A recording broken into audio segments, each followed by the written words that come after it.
주변에 있다 이동현 변호사입니다. 예, 오늘은 전담기구가 열린다고 한다면 어떻게 대응해야 되는지에 대해서 한번 알아보도록 하겠습니다. 제가 이제 오늘의 주제를 선택하게 된 이유는 이 전담기구가 열린다면서 저한테 상담을 요청하시거나 문의를 하시는 분들이 굉장히 많은데 그에 대해서 간략하게나마 답변을 드리고자 오늘의 주제를 선택해 보았습니다.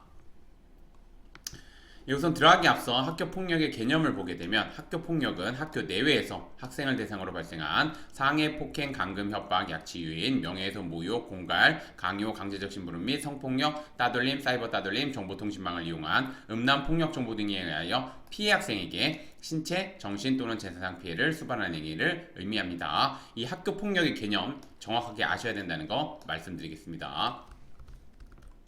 그럼 이제 오늘의 주제인 전담기구가 열린다고 한다면 한번 보도록 하겠습니다. 전담기구는 학교에 설치된 기구로서 교감, 전문 상담교사, 책임교사, 학부모 등으로 구성됩니다. 전담기구는 학교폭력 사안이 법률에 규정된 학교장 자체 해결 요건을 충족했는지 여부만 판단할 뿐 가해 관련 학생의 행위가 학교폭력에 해당하는지 등에 대해서는 판단하지 않습니다. 이거 굉장히 많이 오해하시는데 전담기구는 다시 한번 말씀드리지만 전담기구는 학교폭력 사안이 법률에 규정된 학교장 자체 해결 요건을 충족했는지 여부만 판단해서 이거를 학폭위회로 즉 교육지원청에 설치된 학교폭력대책심의위원회로 회부할지 아니면 학교장 자체 해결로 학교에서 마무리를 할지 이렇게 결정하는 전담기구입니다. 그리고 이 학교장 자체 해결 요건은 법률에 다 규정되어 있습니다. 그래서 법률에 규정된 학교장 자체 해결 요건 갖추었는지를 판단하는 곳이 전담기구라고 생각하시면 됩니다. 법률에 규정된 학교장 자체 해결 요건은 첫 번째, 피해 학생 및 그 보호자가 학교폭력대책심의위원회의 개최를 원하지 아니하고 AND 개념입니다. 이 요건들 지금 번호 붙은 이 요건들 모두 갖춰야 됩니다. 2주 이상의 신체적 정신적 치료가 필요한 진단서를 발급받지 않아야 하고 그 다음에 세 번째, 재산상 피해가 없거나 즉각 복구되어야 하고 네 번째, 학교폭력이 지속적이지 않아야 하고 다섯 번째, 학교폭력에 대한 신고, 진술, 자료 제공 등에 대한 보복행위가 아닌 경우 즉 모두에 해당하는 경미한 학교폭력인 경우에 한해서 이 학교장 자체 해결로 마무리할 수 있습니다. 따라서 피해 학생이 학교폭력 사안을 교육지원청에 설치된 학교폭력대책심의위원회로 회부해달라고 요청하는 경우에는 학교폭력대책심의위원회로 사안이 넘어가게 됩니다. 이거는 제가 아까도 말씀드렸듯이 동그라미 1번, 동그라미 2번, 동그라미 3번, 동그라미 4번, 동그라미 5번 요건 모두 갖춰야 되는데 1번 요건을 못 갖추는 경우입니다. 즉 나머지 뭐 2, 3, 4, 5 요건을 갖췄다 하더라도 피해 학생 및 그 보호자가 그냥 학폭 개최해 주세요 라고 하면 넘어가게 돼 있습니다. 무조건 그걸 설명하는 겁니다. 그래서 계속해서 보게 되면 전담기구 단계에서 두 가지로 나눠서 대응할 수 있겠죠. 실제 학교 폭력을 행한 가해 학생, 그 다음에 이제 학교 폭력을 당한 피해 학생, 이 두 가지 관점을 나눠가지고 어떻게 대응해야 되는지 한번 보도록 하겠습니다.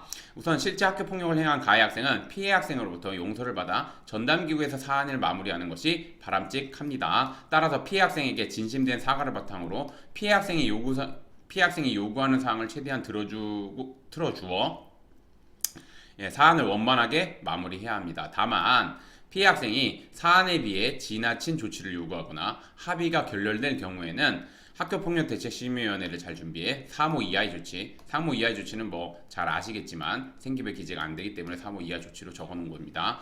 등 원하는 결과를 얻을 수 있습니다.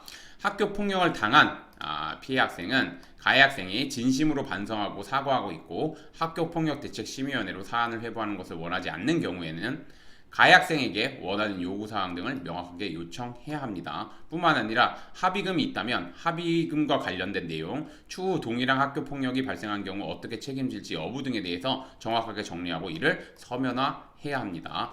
이 서면화하지 않는 경우가 많은데 서면화하는 것이 솔직히 말씀드리면 피해 학생이나 가해 학생이나 모두 다 좋은 겁니다. 그렇기 때문에 서면화하는 것이 바람직합니다.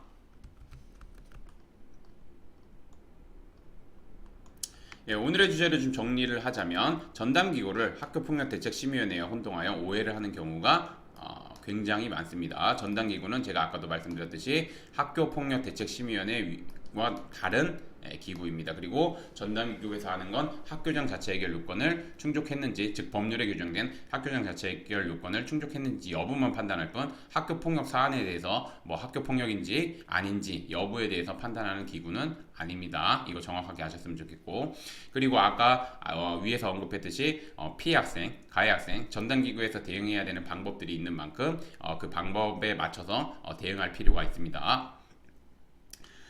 그리고 이제 학교 폭력이 문제된 경우 이런 뭐 전담기구, 학폭이 이렇게 절차들이 있고 그 절차마다 각 대응해야 되는 부분들이 있는데 그거를 아무래도 이제 관련 학생과 학부모님께서는 좀 대응하는데 어려움이 있을 수 있습니다. 그래서 혼자서 대응하기보다는 아무래도 변호사님의 도움을 받을 필요가 있고, 변호사님의 도움을 받으실 때는 제가 두 가지 확인하라고 말씀드립니다. 우선 첫 번째, 대한변협에 학교폭력 전문 변호사로 등록되어 있는지 꼭 확인하셔야 됩니다. 학교폭력 전문 변호사가 아닌데 뭐 이렇게 학교폭력 사건을 수임하기 위해서 학교폭력 전문이라고 이렇게 광고를 하는 경우가 있습니다. 근데 뭐 그것도 광고를 하면 안 되지만 실제 그렇게 광고하는 경우가 있고, 그렇기 때문에 꼭 학부모님들께서는 그 학교폭력 전문 변호사님이신지 대한변협에 등록되어 있는 그거 꼭 확인하시고, 두 번째로는 학교폭력 대책심의원회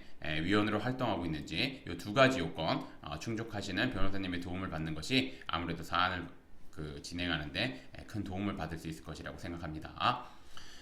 예, 오늘의 주제는 여기까지 마치겠고, 저는 이변의 이다의 이동현 변호사였습니다. 예, 감사합니다.